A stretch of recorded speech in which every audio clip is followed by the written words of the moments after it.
शिक्षण व क्रीडा विभाग, राज्य शैक्षणिक संशोधन व प्रशिक्षण परिषद पुणे तर्फे राज्यस्तरीय नवोपक्रम स्पर्धा प्राथमिक विभागात मी सहभागी झालो होतो। यामध्ये मी नवीन विषय घेऊन हा नवोपक्रम सादर केला। माझ्या नवोपक्रमाचे नाव होते चला शिकूया मोडी लिपी। आता मोडी लिपी म्हणजे काय, तर मोडी लिपी ही महाराष्ट्रातील प्रसिद्ध लिपी आहे। महाराष्ट्रातील अनेक संग्रहालयात अजूनही पुरातन दस्तऐवज मोडी लिपीमध्येच पडलेले आहेत। स्वातंत्र्यपूर्व काळात महाराष्ट्रात मोडी लिपीमध्ये शिक्षण दिले जात होते, पण काही तांत्रिक अडचणी निर्माण झाल्यामुळे ही लिपी मागे पडली आणि पर्यायी व्यवस्था म्हणून देवनागरी लिपीचा स्वीकार करण्यात आला। तर मोडी लिपी गरजेची यासाठीच वाटायला लागली की या लिपीला समजून घेणारे वाचक आज खूप अत्यल्प प्रमाणात दिसून येत आहेत। त्यासाठीच मी इयत्ता 5वी ते 7वीच्या विद्यार्थ्यांना मोडी लिपी शिकवण्यासाठी किंवा त्यांना शिकण्यासाठी उपयुक्त केले। विद्यार्थ्यांना नवीन लिपीचं आकर्षण असल्यामुळे सहज विद्यार्थी शिकायला लागले।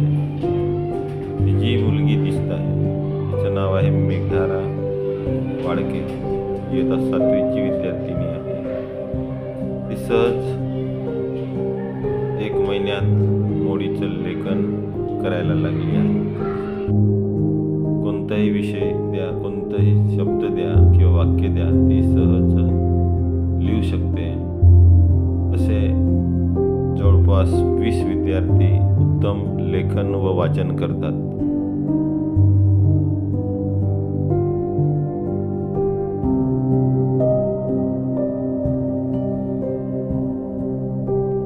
मग यासाठी वेळापत्रक तयार केला होता।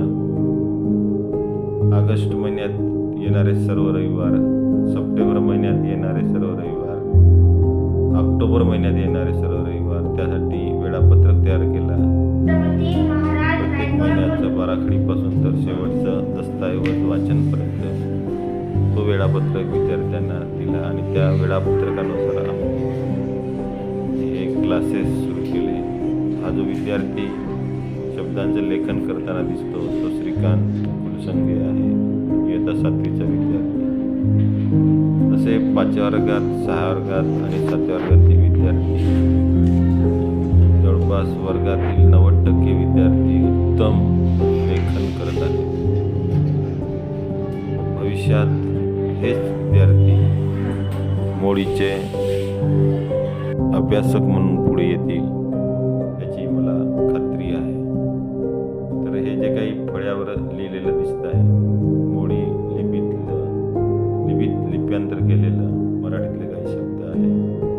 विद्यार्थी सहज लिहितात। अनेक विद्यार्थी सुविचार सुद्धा आता मोडी लिपीमध्येच लिहायला लागले आहेत।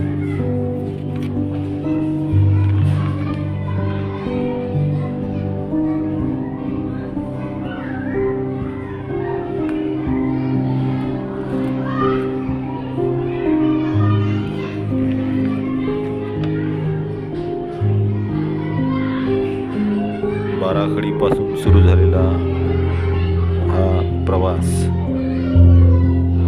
नंतर आकारांत शब्द, उकारांत शब्द, वेलांटी, जोड शब्द, छोटे शब्द, सारखेच दिसणारे परंतु लिप्यांतरात बदल, असे वेगवेगळ्या लिपीतील बारकावे मुलांना समजून सांगितले। मुले स्वतः गृहकार्य करून यायला लागले. हे जे दिसते आहे वही लिहिलेलं हे त्यांचे होमवर्क आहे. मुले आता सहज लिहितात. अनेक विद्यार्थी वाचायला लागले आहेत, लिहायला लागले आहेत. आता काही विद्यार्थी तर एखादा मोडी लिपीतला दस्तऐवज जरी दिला तरी पण ते सहजतेने वाचू शकतात. त्यांच्यामधला आत्मविश्वास जागृत झाला आहे. नवीन काही शिकल्यामुळे त्यांना शिक्षणाची आवडसुद्धा निर्माण झाली. मराठीतलं मोडीत लिप्यांतरण करणे म्हणजे मराठी पहिल्यांदा वाचावं लागते, त्यानंतर ते लेखन करावं लागतं. त्यामुळे दोन्ही भाषा त्यांना लिप्या अवगत झाल्या. शाळेत सुरू असलेल्या मोडी लिपी क्लासेसला भेट देण्याकरिता गावातील प्रतिष्ठित नागरिक, शाळा व्यवस्थापन समितीचे सदस्य, शिक्षण विभागातील काही अधिकारी शाळेला भेट दिले. सर्वत्र चर्चा दैनिक सकाळला आलेल्या बातमीने झाली. जिल्हा परिषद शाळेतील विद्यार्थी मोडी लिपीत लेखन वाचन करू शकतात ही बातमी दैनिक सकाळला आली. त्यामुळे विद्यार्थ्यांना सुद्धा खूप आनंद झाला आणि विद्यार्थी लेखन करीत आहेत. या उपक्रमाला साथ दिल्याबद्दल सर्वांचे धन्यवाद.